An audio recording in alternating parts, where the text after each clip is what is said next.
이런 스타일의 문제들은 뭐 판례를 뭐 이렇게 법리적으로 막 뭐 이렇게 막 현란하게 풀고 할거 자시고 할 게 없어요. 그냥 해당되는 논점, 아 이거 문제에서 이거 언급해줘라고 이렇게 힌트, 코치를 준 논점들은 죄다 그냥 쓰면 됩니다. 많이 쓸수록 다다익선이에요. 빠지면 빠진 만큼 그 논점에 대한 배점은 당연히 감점이 될 거고요. 그러니까 이런 것들은 이런 짜잘한 논점들이 다 길게 무슨 판례를 적어줄 그럴 시간도 없고 그렇게까지 한 논점에 대해서 그 배점이 많이 돼 있는 게 아니기 때문에 지금 갑을병 세 사람에 대한 각각의 배점이 지금 엄청나게 많은 여러 논점들이 있기 때문에 그걸 다 써주는 게 중요하다라는 거, 간단하게라도 다 결과 위주로 언급을 하더라도 법무사 시험 볼 때랑 또 느낌이 다릅니다. 그러니까 그 시험의 성격에 맞게, 출제자 의도에 맞게 그 그 말 그대로 진짜 그 영리하게 답안을 작성해야죠. 이런 것들은 무슨 뭐 하나에 대해서 판례를 길게 써봐야 거기에 대해 할당된 배점 자체가 적다. 왜냐면 이 55점을 지금 갑을병 셋이서 일단 뿜빠이를 해야 되고, 그 다음에 각각에 대해서 죄가 지금 하나밖에 없는 게 아니죠. 갑은 무슨 죄도 있고 무슨 죄도 있고 무슨 죄도 있고, 을도 무슨 죄가 있고 무슨 죄가 있고 무슨 죄가 있고, 어떤 죄는 논할 수는 있지만 성립은 안 하고, 이런 것도 다 논해줘야죠. 그래야 다 각각에 다 배점이 있으니까. 성립하는 그 기수의 일은 유죄만 쓰는 게 아니잖아요. 미수도 적어야 되고, 그냥 죄 자체가 무죄로 성립하지 않는 것도 해당되는 논점이면 다 적어야 되니까요. 그래서 이런 것들은 논점을 빠뜨리지 않고 적는 게 중요하다. 시간은 한정돼 있고 문제는 어마어마하게 많은데, 그 시험장에서 이런 것들이 각각의 논점들을 다 알고 나면 별건 아니지만 이걸 다 시험장에서 기억해내서 다 놓치지 않고, 하나도 놓치지 않고 쓰기는 쉽지 않다는 거. 스타일이 좀 이렇게 다릅니다. 또 법행이나 법무사 같은 경우는 또 이렇게 작정하고 전원합의체 판례는 결론만 딸랑 쓴다고 점수가 안 나오죠. 정말 그 판례 내용을, 법리를 내가 이해하고 있다는 걸 뿜뿜 이렇게 막 요새 말로 뭐 폼이 미쳤다 그러죠. 완전히 딱 그렇게 인상을 빡 줄 정도로 그렇게 판례를 쫙 진짜 이게 그 A4 한 장, 두 장 분량을 이렇게 8줄, 10줄을 이렇게 써야 되니까 어떻게 보면 그런 게 더 어렵기도 하고, 뭐 사람들마다 뭐 스타일의 차이가 있죠. 시험마다 스타일의 차이가 있다는 거. 기가하던 갑은 이렇게 해서 했습니다. 뒤늦게 현장에 도착한 경찰관 피해에 의해 체포된 갑은 피의자 신문 과정에서 을이 지시한 대로 진술했답니다. 자, 이때 갑하고 을한테 무슨 죄가 성립하느냐. 갑은 지금 을이 지시한 대로, 을이 아까 지시한 게 뭐였죠? 아까 혼자 길 가다 죽은 카드라고 말해 라고 했습니다. 그러니까 이거는 지금 절도 혐의를 부인하는 거죠. 길 가다 죽은 카드를 인 거니까, 이거 뭐였죠? 무주물, 뭐였지? 점유이탈물 횡령, 뭐 이런 거는 변론으로 하고, 절도는 아니죠. 길 가다 죽은 카드면 절도는 아니에요. 그리고 둘이서 절도하는 거랑 혼자서 절도하는 거랑은 또 형량이 다르죠. 둘이서 절도하면 특수가 붙잖아요. 그렇기 때문에 지금 이 갑이 을이 지시한 대로 진술했더라도 어차피 갑이 이렇게 하는 거는 자기 방어권 행사의 일종이죠. 그렇기 때문에, 그리고 또 그거 수사기관에서 피의자는 진실만을 말할 의무가 있는 게 아니죠. 네, 그건 수사기관이 해야 될 의무이자 권리라고 했어요. 수사기관이 그거는 수사로 밝혀내야 될 진실을 추구하는 그 수사기관의 실체적 진실을 발견하고자 하는 수사기관의 의무이자 뭐 책무이자 권리라고까지 이렇게 판례에서 그랬죠.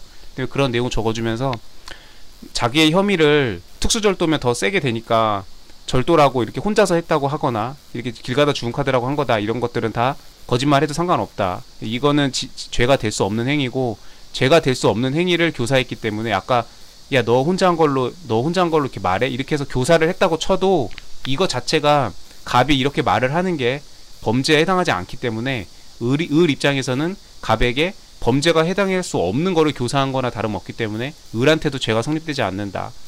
이런 건 다 낚시죠, 그냥. 네, 이런 거 아무 죄 성립하지 않는다는 점을 잘 설치해주면 됩니다. 그건 수사기관이 할 일이다, 그거는. 그래서 뭐 이렇게 그 다음에 거짓말을 한 게, 그 다음에 뭐 그 위계에 의한 공무집행 방해, 그것도 나와야죠. 네, 수사기관에서 거짓말하면 그게 위계에 의한 공무집행 방해냐? 아니다, 이거죠, 우리 판례는. 네, 범인은 얼마든지 자신의 방어를 위해서 거짓말할 수 있고, 그건 인간으로서 당연한 거고, 또 공범끼리 서로 비난하고 서로의 죄책을 무겁게 평가하고 자신의 기여도는 낮게 평가하고, 이런 것들이 다 인간 본연의 속성이고 당연한 거다. 그건 수사기관이 할 일이다, 그런 것들은. 그렇게 해서 위계에 의한 공무집행 방해도 성립되지 않는다. 뭐 남의 소변을 이렇게, 또 위계에 의한 공무집행 방해 객관식 판례들 많죠. 뭐 지금 생각나는 게 뭐 남의 소변을 이렇게 제출한 거, 그런 것들은 위계에 의한 공무집행 방해를 인정했죠. 왜냐면 이게 소변은 육안으로 봐서는 이거는 뭐 이 사람 소변인지 누구 소변인지 알 길이 없어요. 그렇기 때문에 그런 것들은 적극적으로 어떤 증거를 방해 조작하는 적극적 행위이기 때문에 그런 거는 위계에 의한 공직방을 인정을 했죠. 근데 이제 지금 이런 상황 같은 경우는 이렇게 단순히 거짓말하고 이런 것들은 위계에 의한 공직방이 성립하지 않는다. 그래서 위계에 의한 공무집행 방해도 성립하지 않고, 그 다음에 뭐 범인 도피 이런 거에 대한 것도 성립하지 않는다. 갑은 당연히 거짓말할 수 있다. 자신의 죄책을 줄이기 위해서, 형량을 가볍게 받기 위해서. 둘이서 했는데 혼자서 했다고 할 수 있고, 절도를 했음에도 불구하고 길 가다 죽은 카드라고 말할 수 있다. 그리고 이런 것들을 교사해봤자 이런 거는 범죄가 되지 않는 행위를 교사한 거기 때문에 뭐 범인 도피의 교사에도 해당하지 않고 위계에 의한 공직방도 성립하지 않는다라는 거. 이렇게 해서 뭐 또 빠진 게 있는지 모르겠네요, 저도. 네. 뭐 이런 건데 근데 시험장에서 기억 안 나면, 아무리 쉬운 논점도 기억 안 나면 그냥 그게 세상에서 제일 어려운 거죠. 네.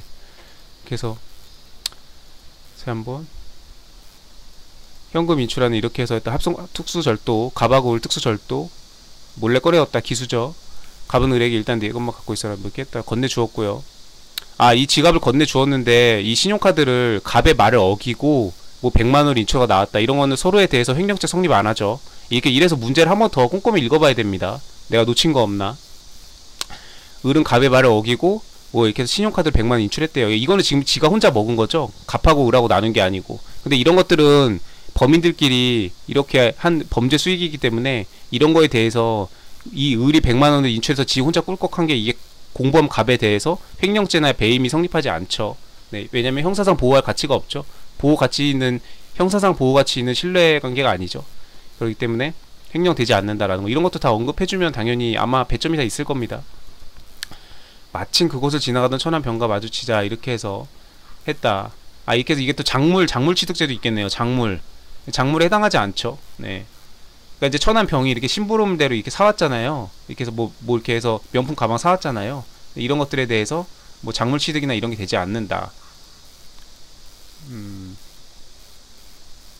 그쵸. 이게 병이 그거 있죠. 작물 취득죄에서 중요한 그게 있죠. 그 교사범한테는 작물 취득죄가 성립하는데 간접 정범한테는 작물 취득죄가 성립하지 않는다. 그 판례도 있죠. 진짜 쓸 거 엄청 많네요, 진짜 이거. 네, 지금 그 신용카드를 자신의 것이냐 주면서 사다 달라고 했잖아요. 그렇게 해서 아까 이 병이 백화점 가가지고 남의 신용카드를 긁었으니까 신용카드 부정 사용죄와 그 백화점에 대한 그 매장에 대한 그 가방을 샀던 매장, 판매했던 매장에 대한 그 부정사용죄가 사기죄가 성립을 한다고 했는데 병은 고의가 없으니까 성립하지 않고 몰랐으니까 을이 병한테 시켰죠. 그럼 병을 도구로 해가지고 범죄를 저지른 거니까 을에게 간접 정범이 성립하는데 이런 경우에는 그 작물 취득죄가 성립할 수 있죠. 지금 반대로 설명했네요. 지금 작물 취득죄가 성립하지 않죠. 교사범이었으면은 그 작물 취득죄가 성립을 하는데 지금 여기서는 간접 정범, 간접적이지만 정범이에요. 본인이 죄를 저질러가지고 신용카드 부정 사용죄와 사기죄를 저지른 본인이죠. 다만 간접적인 형태로 그 강제추행 간접적으로 범하듯이 그렇게 한 거기 때문에 지가 죄를 범한 거기 때문에 이런 거는 작물 취득이 되지 않습니다. 지가 잘못해가지고 지가 죄를 저질러서 명품 가방 취득하려고 지금 한 거잖아요. 그렇기 때문에 본인이 죄를 지어서 본인이 취득한 거기 때문에 이때는 작물 취득이 성립하지 않는다. 간접 정범이기 때문에. 근데 교사범이었으면은 작물 취득죄가 성립합니다. 그 논점도 적어줘야겠네요. 부탁했다. 병은 당연히 의뢰카드로 생각하고 이렇게 해서 했기 때문에 병한테는 죄가 성립하지 않고 백화점에 대해서 병은 옆 매장에서 이렇게 했을 때 한번 착용해보자 이렇게 해서 책략 절도했죠. 구라치고 도망갔어요. 네, 절도. 금은방 사건. 너무너무 이미 기출 많이 됐고 너무너무 많이 나오죠. 사기 절도에서 B가 건네준 시계를 손목에 차고 이렇게 하다가 도망쳤습니다. 그래서 이거에 대해서는 그 절도죄가 그 병 혼자서 성립하고요. 그 다음에 을을 만나 건네주었습니다. 을은 주면서 이렇게 해라. 이거는 범인 도피 교사 이런 거에 해당하지 않는다. 죄 자체가 성립하지 않는 행위를 교사했다. 귀가하던 갑은 이렇게 해서 경찰관한테 칼을 휘둘러서 두들겨 팼는데 이거는 중강도 아니다. 이미 절도 시점하고 너무 많이 떨어져 있다. 그 다음에 칼을 휘둘렀네. 특수 공무집행 방해 상처 입혔다. 결과적 가중범. 근데 고의범이 특수상해보다 형량이 높기 때문에 이거 1죄만 성립한다. 지난 지시한 대로 진술했어도 이거는 본인의 방어권